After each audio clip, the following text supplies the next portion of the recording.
لاحظوا فكرك يمين، اننا نسمع ان بعض صلوات الجمعة يكون عددها كثيرا اولا ثم يقل عددها ويتضاءل،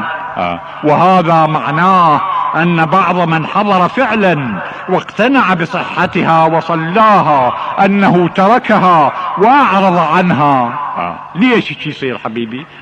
مع العلم اننا حينما نتكلم عن المجتمع ككل فانه لا يحتمل ان يكون كل هؤلاء التاركين لصلاة الجمعة معذورون عنها معذورين فيها، وانما معناه انهم تركوها تسامحا وتساهلا، وهذا هو الذي اريد ان اؤكد واركز عليه الان، من حيث ان هذا التسامح والتساهل انما هو تسامح في الدين وتساهل في ولاية امير المؤمنين بعد اتضاح المعاني الاساسية لهذه الصلاة المقدسة وما فيها من مصالح وعبر وجلالة. والمفروض بكل فرد ان يطيع امر الولاية ويذهب الى الصلاة، وكذلك باعتبار اجتماع العدد المعتبر في وجوب صلاة الجمعة وهو متوفر وكثير بحمد الله، فتكون الصلاة واجبا تعيينيا